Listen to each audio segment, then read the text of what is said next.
Bismillahirrahmanirrahim. Assalamualaikum warahmatullahi wabarakatuh. Sebelum kita memulakan majlis pada pagi yang berbahagia ini, jadi bolehlah kita buka dalam majlis kita dengan umul kitab Al-Fatihah.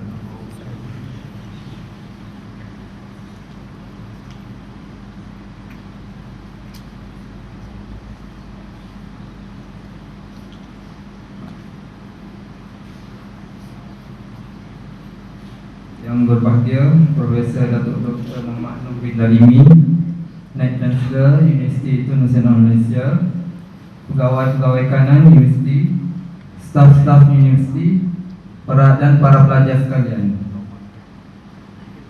Alhamdulillah kita dipertemukan pada majlis bersahur bersama Naib Chancellor. Jadi bagi memberkati majlis kita pada pagi ini, saya menjemput saudara Muhammad Arif bin Alyas untuk membacakan doa. Majlis mempersilakan.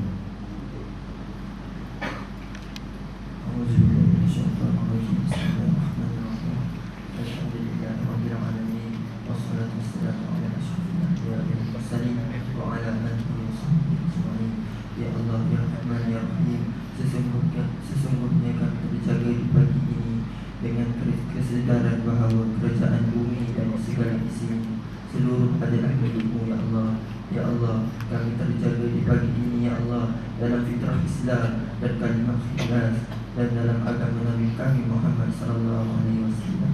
Ya Allah, ya Rahman, ya Rahim, kami terjaga oleh-Mu dalam nikmat afiat dan penjagaan dan terjaganya rahsia-rahsia kami. Maka sempurnakanlah nikmat-Mu dan penjagaan-Mu itu ke atas kami di dunia dan di akhirat. Ya Allah, kami telah rela dengan Allah sebagai Tuhan kami dan agama Islam sebagai agama kami, dan dengan Nabi Muhammad sallallahu alaihi wasallam sebagai nabi dan rasul kami. Allahumma sihatkanlah badan kami, Allahumma sihatkanlah pendengaran kami, Allahumma sihatkanlah penglihatan kami. Ampunilah dosa kami ini, ya Allah. Kami insan yang hina, ya Allah. Rabbana zalamna anfusana wa illam taghfir lana wa tarhamna lanakunanna minal khasirin. Rabbana atina fid dunya hasanah wa fil akhirati hasanah wa qina adzabannar. Wa sallallahu ala sayyidina Muhammad walhamdulillahi rabbil alamin.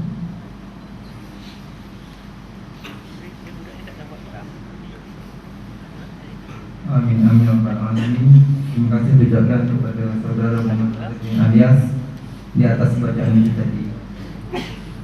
Seterusnya dengan ini majlis dengan takzimnya menjemput yang berbahagia Profesor Datuk Muhammad Nurdin Darimi untuk menyampaikan sedikit amanat. Jadi majlis mempersilakan.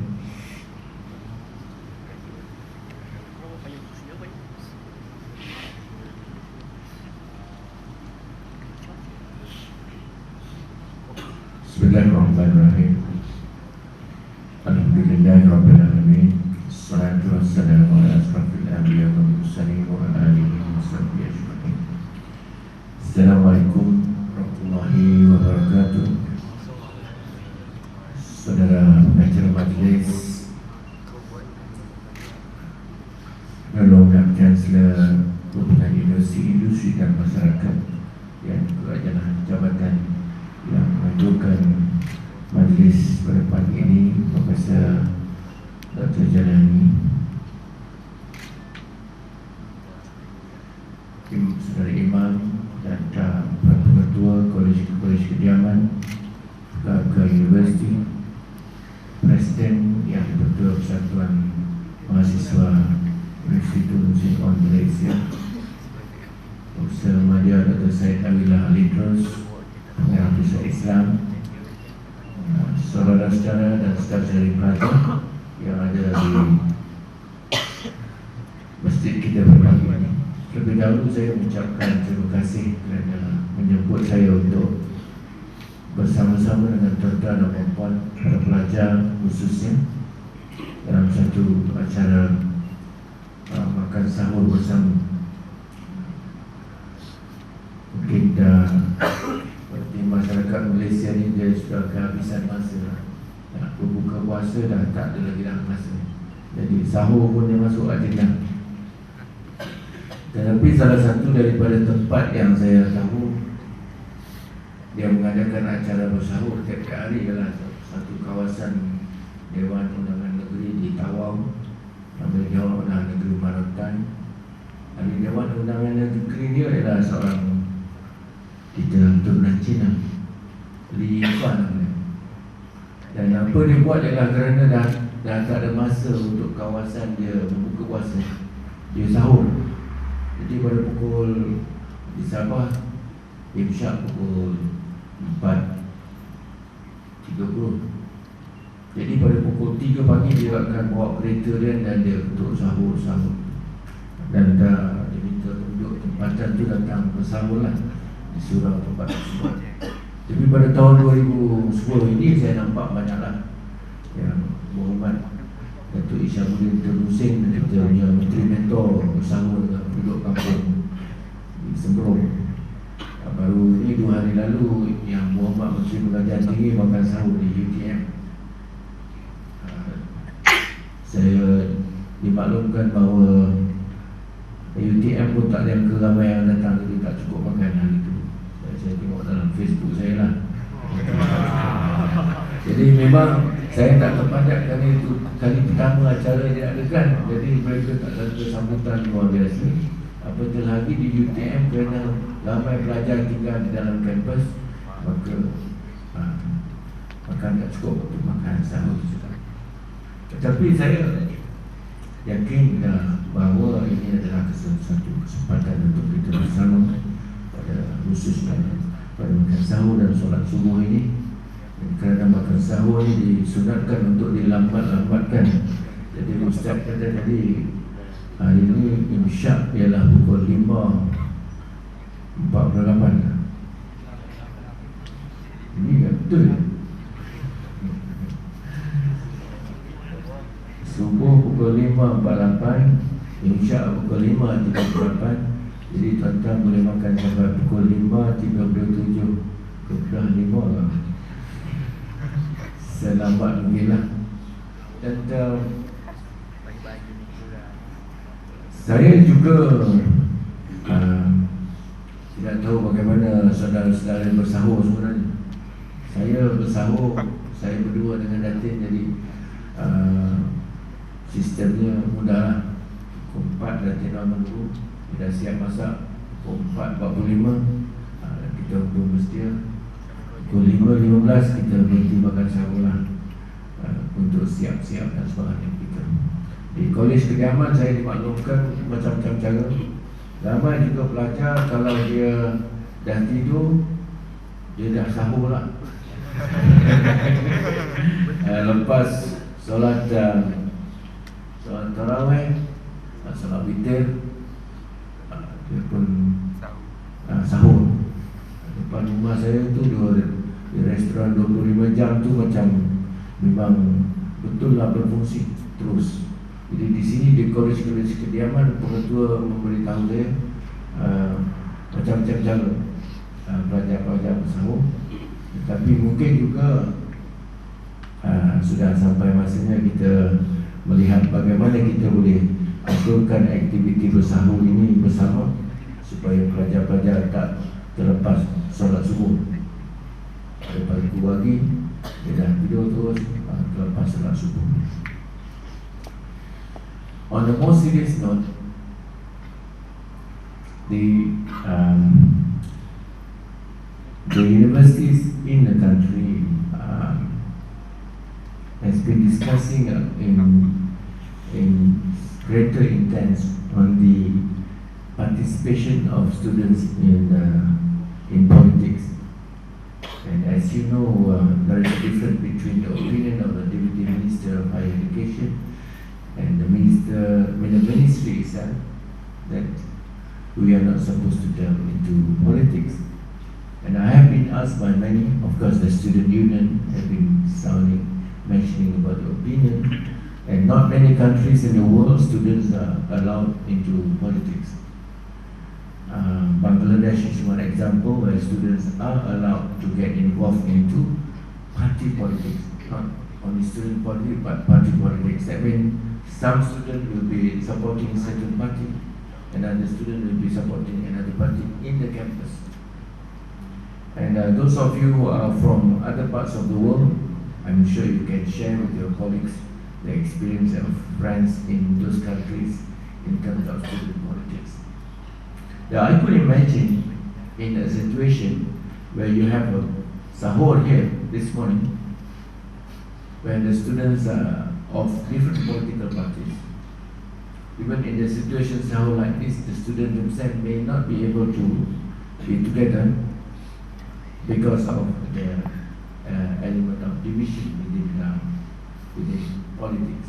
And I have strongly expressed my opinion that it is better, if not the best, is students don't get involved into political parties. However, in Malaysia, the guideline is clear that students are not allowed under Atta University University Colleges Act. Students are not allowed to participate in politics. The mosque is one of the most politicized institutions in the university.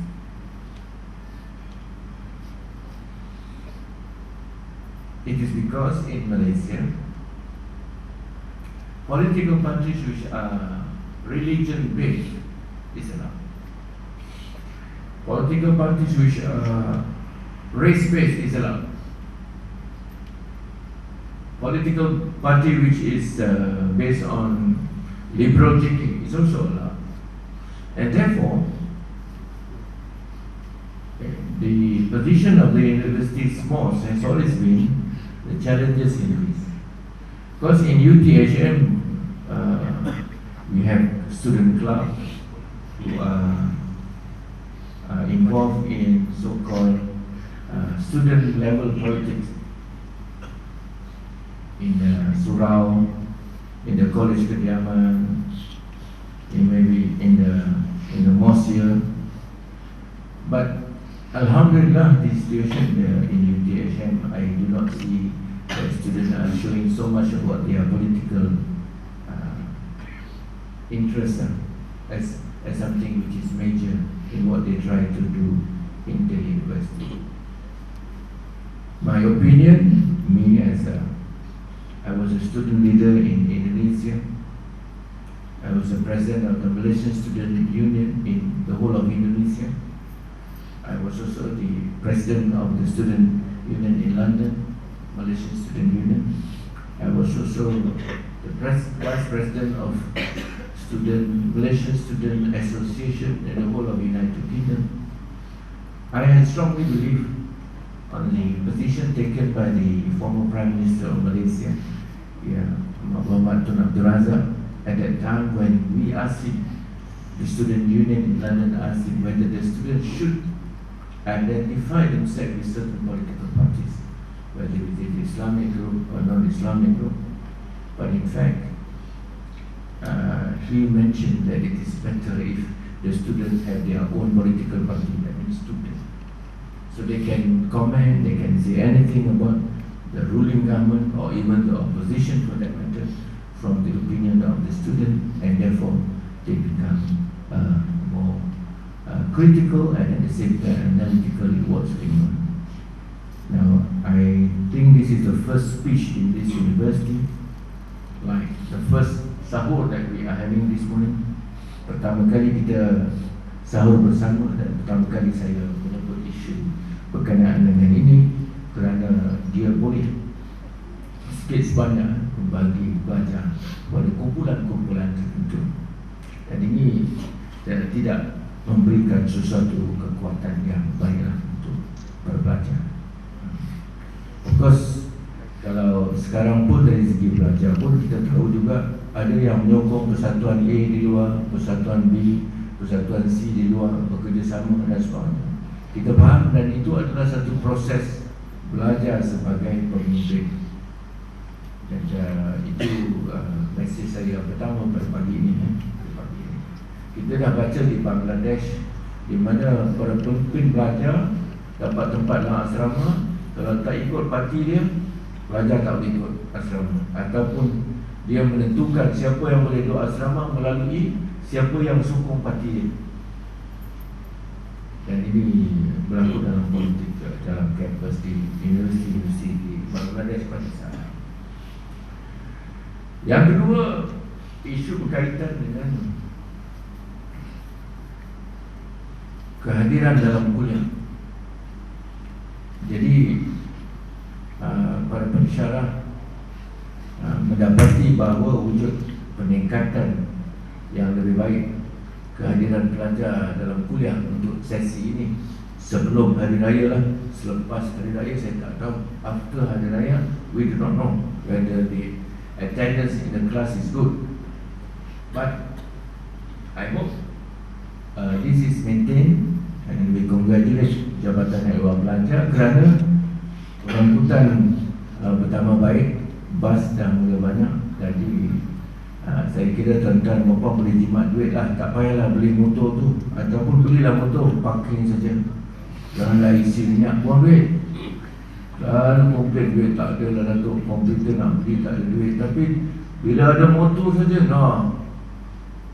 malam tadi pun saya dapat laporan tu, depan ni pun banyak orang naik motor, tak pakai helmet, tapi helmet dia bendera Malaysia. Naik motor aja, pakai bendera Malaysia tapi helmet tak pakai. Jadi yang bawa kereta pun ramai, semua mampu bawa kereta. Laju pula tu. Yang perempuan pun pakai selipar tumit tinggi bawa kereta. Tak tahu kalau dia tekan brake tu, dia tekan pakai tumit ke pakai depan, saya pun tak tahu. Tapi laju. Saya memang laju lah, tapi dia orang pun laju. Pasal saya bawa kereta dah lama, saya tua lagi. Jadi kalau saya laju tu patut juga lah. Tapi yang baru bawa kereta pun laju. Jadi di Kolej Kediaman Tun Dr. Ismail dan Kolej Kediaman Tun Fatimah sudah berlaku beberapa kemungkinan pelanggaran antara bas dan kereta-kereta ini. Jadi kita pun sedang tengok balik sistem lalu lintas yang kita ada. But whatever system that you introduce, unless and until the drivers, the moving part is not being disciplined, I think we have a problem. So saya haraplah para pelajar memilih untuk tidak menggunakan kenderaan sendiri, tapi memilih menggunakan pengangkutan yang ada di kampus, dan kita cuba. Of course, the urge to move, the urge to duduk tunggu bas tu macam apa dah tunggu bas, kita nak lari motor sana, nak lari pergi sini, everything on your own, it's always there.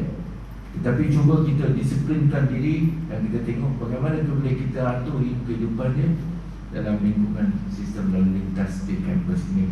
Jadi kita jangankan pelajar, keselamatan Cik Yusof ada di sini.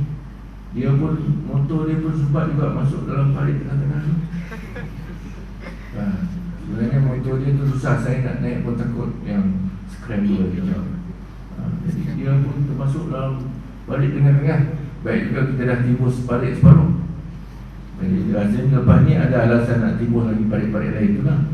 Kerana dah ada motor keselamatan pun masuk dalam parit. Jadi mereka pun rasa tak apa selamat.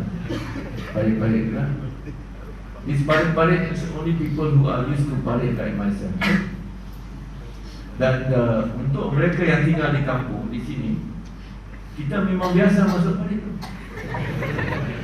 Kalau saudara tengok dalam di kepala saya ni ada satu luka di sini yang kena oleh handle basikal. Handle basikal tu, kita budak naik basikal, handle basikal tu dia ada brake yang kita masuk dalam parit. Dalam parit tu biasanya bila nak jatuh, kita jatuh dulu, basikal jatuh ke dia pun kena luka dia. Semua lah, kami di kampung ni dah biasa lah masuk parit tu. Tapi bila dengar Universiti Keselamatan masuk parit ni memang lain lah. Tapi saya masuk parit tu di kampung biasa. Sebab di mana ada jalan, di mana ada parit, di situ ada kemungkinan untuk masuk parit. Dengan dulu basikal, zaman sekarang motosikal. Jadi dan saya tahu memang parit ini adalah something that is not so easy to ni kan. Jangankan ni, isteri saya bila bawa kereta masuk kampung tadi, dia yang paling risau dah nak jalan sempit, Sebelah kanan ada parit, sebelah kiri ada parit-parit kecil. Dia pun find it very difficult to adjust lah dalam keadaan sempit parit-parit di kampung itu. Dan saya dengar cerita daripada isteri saya, ada satu insiden yang saya dengar dia tu, saya senyum saja lah, dalam hati ngeri juga lah. Pasal kalau isteri bisi kereta masuk parit, bayangkan cerita suruh baik aja. Jadi Datin mengelakkan sebuah kereta lain tu, kereta yang dia bawa pun hampir masuk parit. Jadi bila dia cerita dengan saya tu, saya kata lain kali tak payahlah bawa kereta jalan kaki di kampung. Jadi lalu lintas ini is one of the biggest challenge for us. So yang akhir sekali ini saya mengucapkan selamat berpuasa dan tinggal beberapa hari lagi. Selamat Hari Raya pada semua yang balik kampung. Salam daripada kami.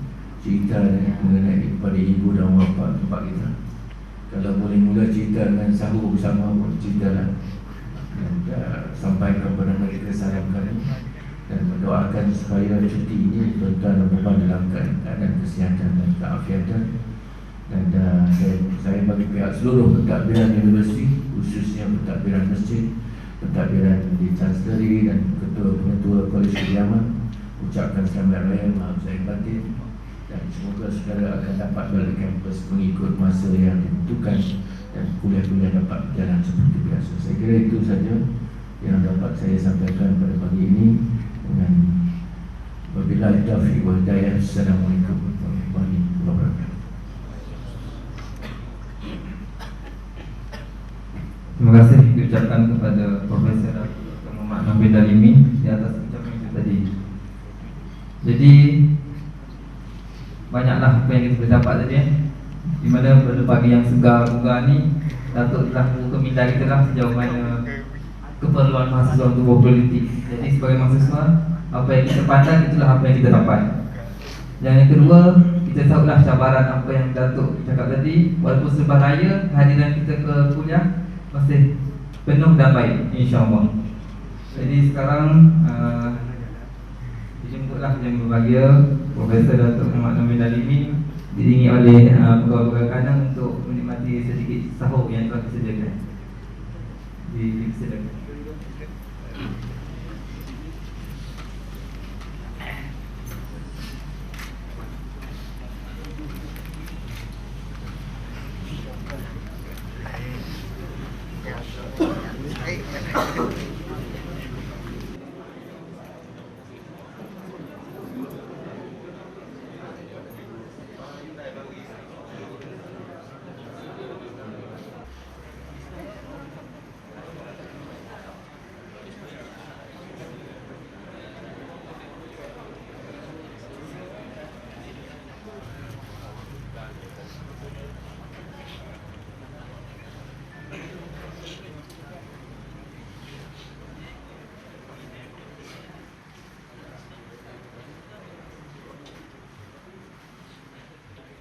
Assalamualaikum warahmatullahi wabarakatuh. Selamat sejahtera dan selamat pagi. Nama saya Syahzadahan bin Nawabhan yang dipertua Majlis Perwakilan Pelajar, mahasiswa tahun 3 daripada Fakulti Kejuruteraan Mekanikal dan Pembuatan. Okey, kalau ikut perasaan ni rasa gembira lah dan teruja sebenarnya. Inilah pertama kali kita melihat sendiri Naib Chancellor sebuah universiti turun dan bersahur bersama dengan mahasiswa sendiri. Jadi inilah satu pendekatan yang sangat baik bagi saya dan ini perlu diteruskan dan perlu diikuti oleh pemimpin universiti lain. I am Habib Shah from Pakistan, PhD student in FTMM. I came here to UTHM and join. It's very happy and it's Islamic country. I select this because so today Vice Chancellor is coming to Masjid. It is I think very happy. And you know, in Islam there is no difference, only in khairukum indallahi atqakum. So all of the people, they are equal. إنما المؤمنون إخوة واعتصموا بحبل الله جميعا ولا تفرقوا. So I appreciate Vice Chancellor and all of the administrator that he came and shared the with students, especially in Ramzan. I appreciate Vice Chancellor and his all administration. Thank you. Okay. Assalamualaikum warahmatullahi wabarakatuh. Saya Tajuddin Syam Abdul Rahim daripada Kejuruteraan Awam. Ingin mengucapkan selamat bersahur kepada rakan-rakan yang bersama-sama kami. Di pagi ini terasa syukur dan berterima kasih lah sebab dapat bersama-sama dengan TNC kita untuk bersahur di pagi ini. Terima kasih. Assalamualaikum. Nama saya Muhammad Helmi Shah bin Ramli daripada Fakulti Kejuruteraan Awam Dalam Sekitar. Perasaan saya pada pagi ini amat bangga sebab NC dapat turun bersahur, makan bersama dengan para pelajar di masjid ini.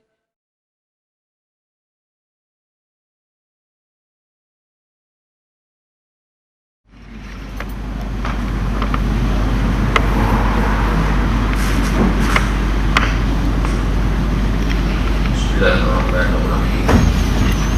Assalamualaikum warahmatullahi wabarakatuh. Alhamdulillahirabbil alamin wassalatu wassalamu ala asyrofil mursalin wa ala alihi washabbihi ajma'in. Qala rabbi shrah li sadri wa yassir li amri wahlul 'uqdatam min lisani yafqahu qawli. Wa la hawla wa la quwwata illa billahil 'aliyyil 'azim. Amma ba'd. Bahagia anda pada Chancellor, bahagia Islam asli dekat Islam berkenan Musliman Allah. Alhamdulillah, Alhamdulillah Subhanahu wa ta'ala, pada hari ini kita sudah puasa sebanyak 23 hari ya, 3 hari keluarga. Dan malam ini merupakan malam yang ke-23 ganjil, dalam malam-malam terakhir yang diberi penekanan oleh Nabi Muhammad untuk kita sebagai umat dia menambah amal soleh. Sabda Nabi Muhammad yang bermaksud carilah Lailatul Qadar di 10 hari terakhir Ramadan. Sahabat tanya, perincikan lagi hari itu apakah harinya ya Rasulullah? Itulah hari-hari yang ganjil, malam-malam yang ganjil. Maka kita sebagai Imam Nabi Sallam masih mempunyai peluang lagi beberapa hari untuk kita mencari satu hari, satu malam yang lebih baik daripada 1000 bulan. Pada kitab sebut 1000 bulan ini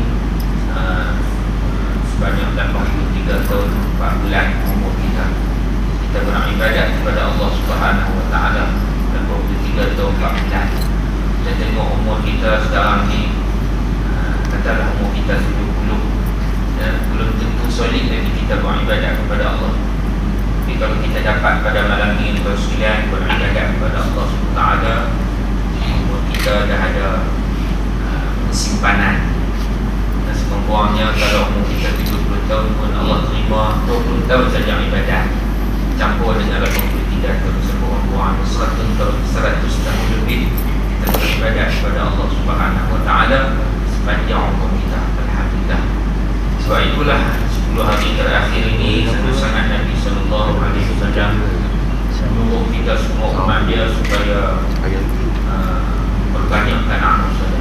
Kerana Nabi sallallahu sendiri pun di 10 akhir Ramadan diriwayatkan oleh Sayyidatina Aisyah radhiyallahu anha, beliau tidak keluar daripada masjid, makanan pun dihantar masuk ke dalam masjid. Kerana Rasulullah betapa terujal dia untuk mencari Lailatul Qadar ini dan sebagai uswah ataupun ikutan yang terbaik untuk umatnya. Maka Nabi SAW walaupun beliau merupakan ahli syurga yang wajib syurga dah di sisi Allah, namun ibadahnya melebihi kita umat dia yang belum tentu lagi masuk syurga.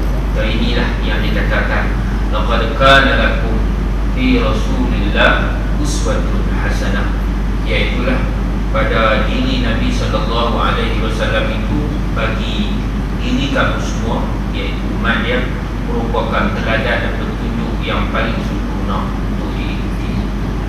Baik hadirin yang dirahmati Allah sekalian, kali ini saya tak cadang untuk bercakap panjang, Segera ringkas ini cuma saya nak menyentuh sikit tentang kesimpulan daripada khutbah Jumaat yang dibaca pada hari Jumaat yang lepas. Tajuknya Al-Quran dan Kemerdekaan. Itulah sempena dengan bulan kemerdekaan kita ini. Kita baru saja menyamati menyambut hari kemerdekaan negara kita yang ke-53. So dalam pandangan Islam ada semua, merdeka ini dia ada dua keadaan.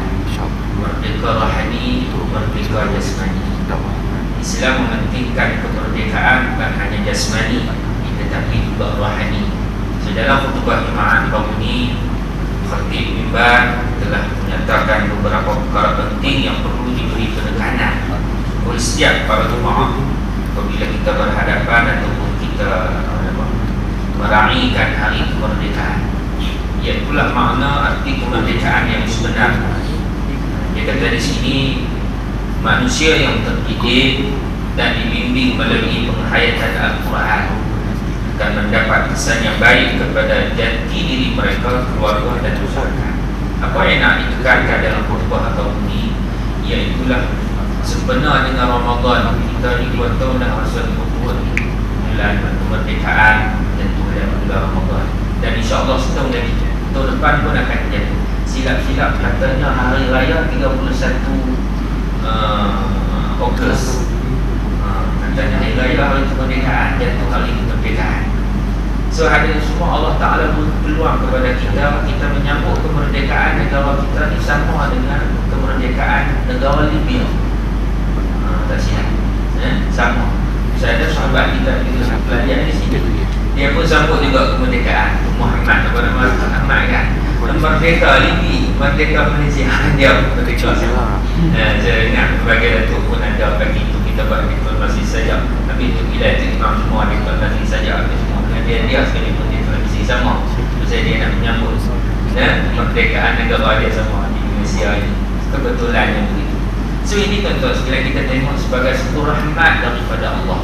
Rahmat daripada Allah bumi kita di Malaysia ini. Allah Ta'ala letakkan 3 tahun insyaAllah untuk kita meraihkan kemerdekaan di dalam satu bulan yang dimuliakan Allah Subhanahu Wa Ta'ala, bulan Al-Quran, bulan barakah, bulan rahmat. Kemudian negara kita dimerdeka Allah Ta'ala di dalam bulan yang cantik. So kita kena ambil satu kesempatan dalam kehadiran kemerdekaan negara kita di dalam bulan yang mulia ini dengan kita memperbanyakkan muhasabah diri kita. Apabila kita menghadapi kemerdekaan itu sekalian, di mana disebutkan tadi merdeka rohani, merdeka jasmani, kemerdekaan negara kita nampak dari kemerdekaan jasmani. Luaran jasmani yang perlu juga kita isikan dengan kemerdekaan ini, iaitu pertama ni kita kena syukur kepada Allah di atas nikmat kemerdekaan. So apabila syukur itu setiap kita kena mengenal dengan Allah Subhanahu Wa Ta'ala. Kita kena ingat kemerdekaan yang dipelopori oleh pemimpin kita dulu merupakan juga adalah daripada keizinan Allah Subhanahu Wa Ta'ala. Allah mengizinkan untuk negara kita bebas daripada penjajah dan sebagainya.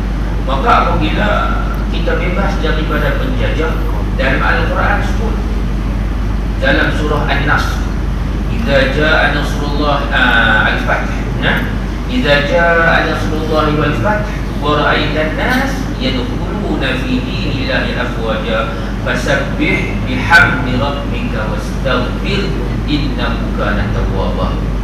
Idza jaa nasrullah wal fath, bila datang kepada pertolongan Allah dengan pembukaan kota Mekah, Rasulullah sallallahu alaihi wasallam berjaya menawan kembali kota Mekah. Wa ra'aitan nas, kamu melihat manusia berbondong-bondong memeluk agama Allah, masuk Islam ramai tuan-tuan sekalian.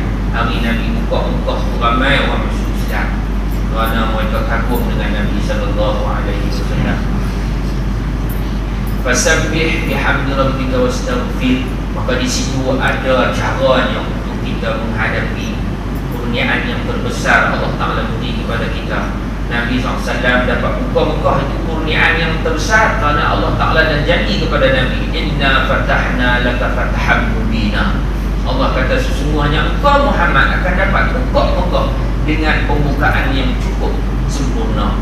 Jadi Nabi yakin Allah boleh buka Mekah. Bila buka saja Mekah, Allah perintah Nabi fasabbih bihamdi rabbika wastaghfir.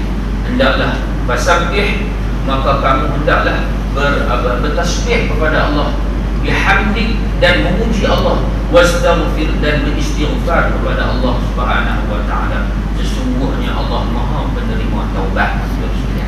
Jadi bila kita berhadapan dengan menghadapi ataupun kita menyambut hari kemerdekaan negara kita, benda-benda ini kita kena isikan dalam cara sambutan kita. Malam contoh seperti kita di masjid, malam semalam kita beriktikaf di masjid, kita solat hajat dan tepat jam 12 malam kita solat hajat, sahabat-sahabat kita, pelajar-pelajar kita solat hajat, mohon kepada Allah Taala katalah keamanan dan kemerdekaan ini sehinggalah ke hari kiamat negara kita berada dalam keadaan yang damai, tidak huru-hara seperti mana agama negara yang lain.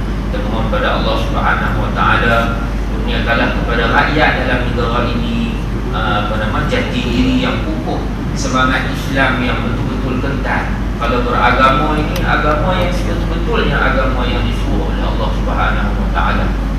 Malam merdeka ni bagi Datuk, kadang saya tunggu juga apa yang disebut tadi. Naik motor, rakan semua pada berjalan bawa bendera. Ada meninggal seorang tak balik. Meninggal seorang, kawan dia tu mati, dia tu buka, dia ambil bendera, dia tutup kawan dia yang mati. Dia tutup dengan bendera Malaysia kawan dia. Anak siapa dia tak tahu dapat berita semalam dekat pasar. Tuan-tuan sekalian, takkan kita nak menyambut kemerdekaan kita sebentar dengan acara-acara yang tidak mendatangkan manfaat langsung. Saya malam tu diundang untuk jadi imam yang mulai di masjid Subur Hitam. Pagi pukul 4 pagi tuan-tuan. Ya Allah, motor ni macam kapal terbang buat pertunjukan. Allah. Anak-anak generasi kita ni, generasi Islam, generasi bakal menjadi pemimpin negara. Begitu keadaan yang menyambut kemerdekaan. Adakah kita nak begitu pelajar-pelajar kita? Kita tak nak. Kerana kita orang yang berpendidikan, kita orang yang mengetahui nilai kemerdekaan itu apa. Kita sebagai seorang pelajar Islam lagi pula, kita ada cara kita ada corak kita sendiri untuk menyambut kemerdekaan kita. Kita penuhkan masjid-masjid kita. Alhamdulillah. Dan untuk mohon bagi Datuk, malam hari kemerdekaan kita khatam Quran Syarif. Daripada pagi sampai ke petang, bahasa kita khatam Quran 30 juz. Alhamdulillah, daripada pelajar kita harapkan Datuk mengadakan khatam Quran. Alhamdulillah, ini sebagai satu kita kata contribution kita kepada kemerdekaan negara kita. So kita berdoa tuan sekalian.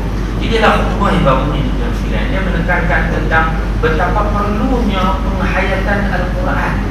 Ada kena mengenal Al-Quran dengan kemerdekaan ini. Merdeka rohani tuan sekalian, rohani ini jiwa kita. Iman kita kena merdeka sama.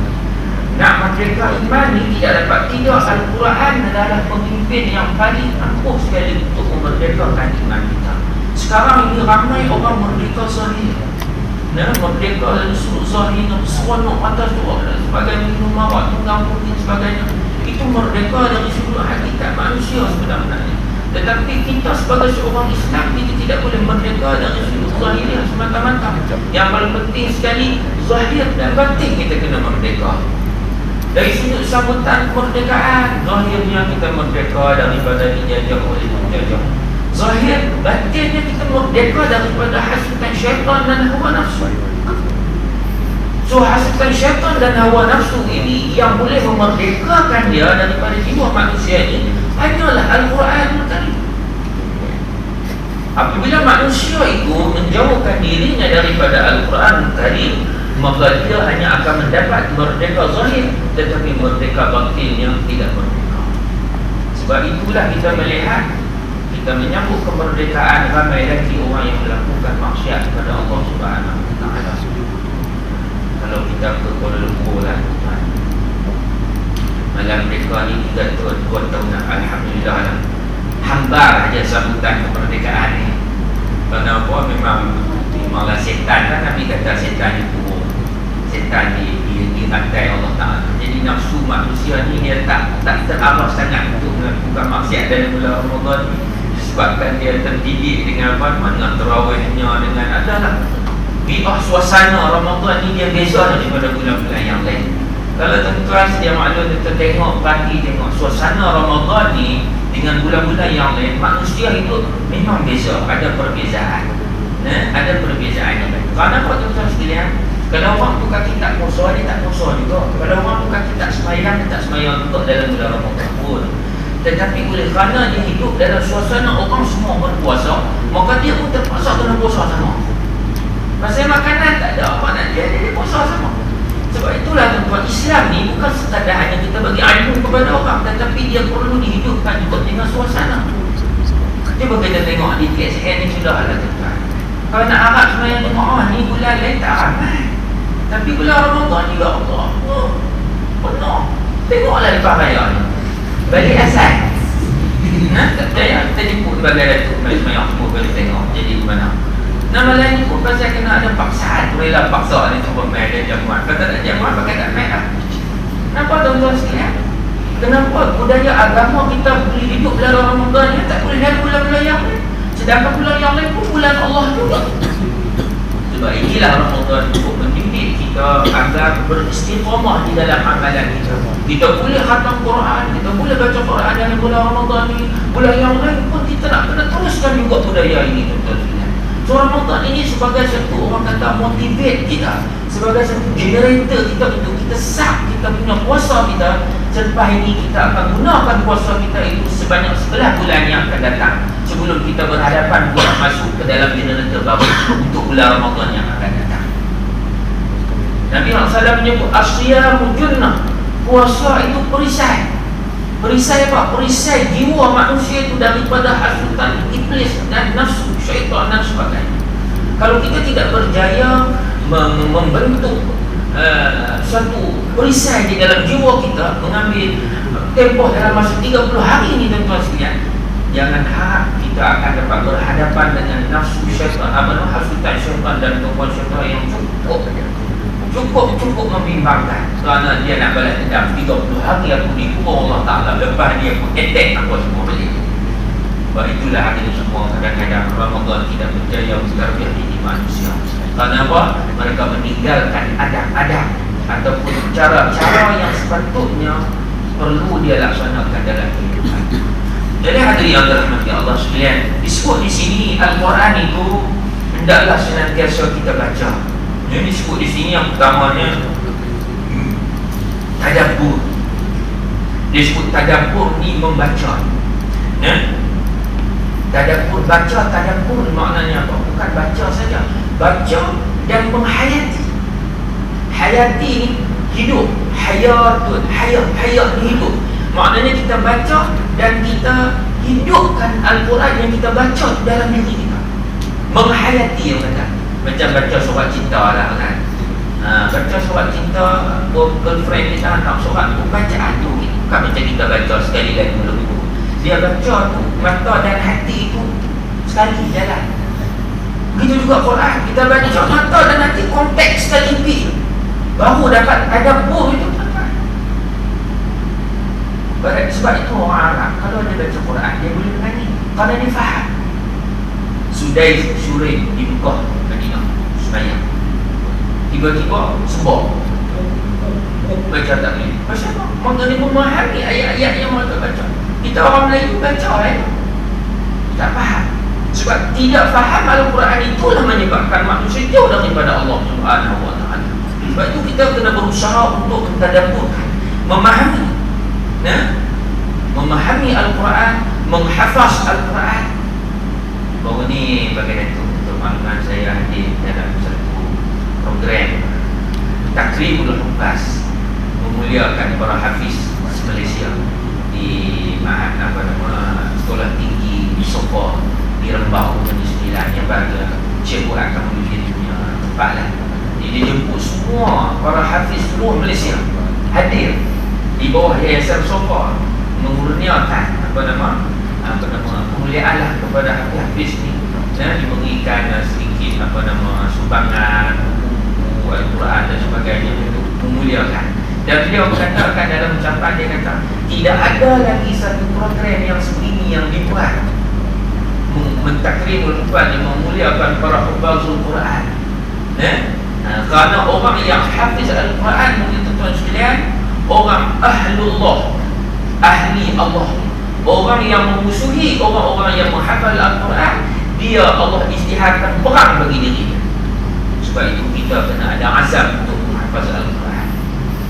Kalau dalam konteks macam cara kita untuk menghafal Al-Quran, dia tidak ada merupakan hukum, semua boleh hafal Al-Quran. Cuma peringkat di sini teknikal nak menghafal saja tu ada peringkat-peringkat dia. Kalau peringkat rendah bagaimana, kalau peringkat dah umur 70, 80 ni macam mana cara nak menghafalnya, ada caranya. Tapi mesti kena ada niat untuk menghafaz Al-Quran. Kerana orang yang menghafaz Al-Quran ini, dia merupakan ahlullah, dia kata kroni Allah Ta'ala lah. Sebut kroni Allah Ta'ala ni, kita minta apa-apa Allah bagi ya, tak ada masalah. Jadi kita nak begitu keadaan kita.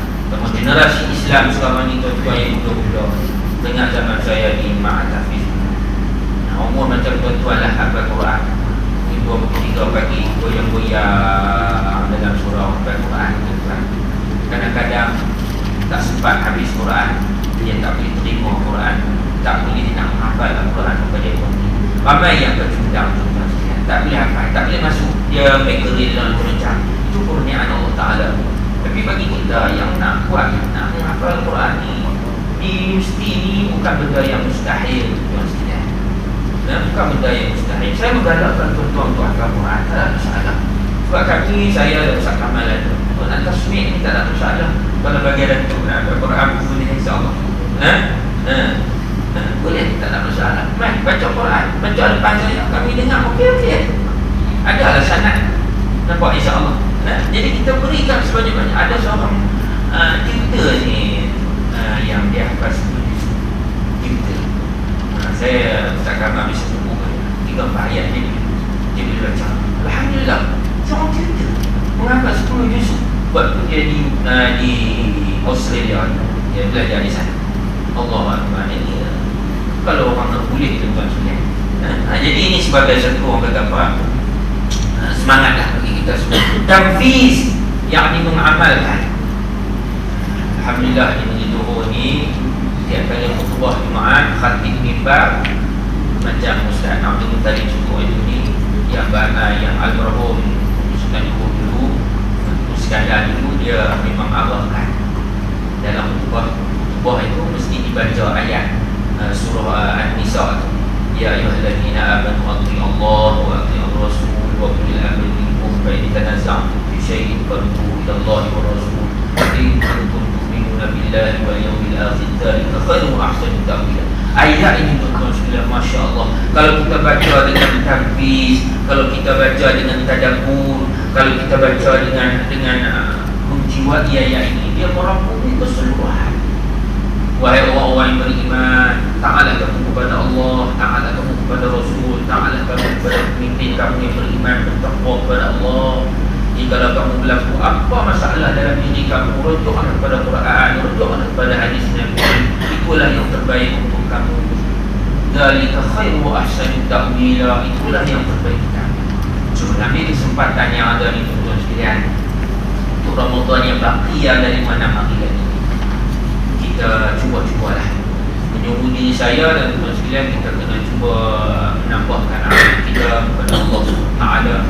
Jadi Al-Quran itu hendaklah kita baca selalu, hayati dalam diri kita.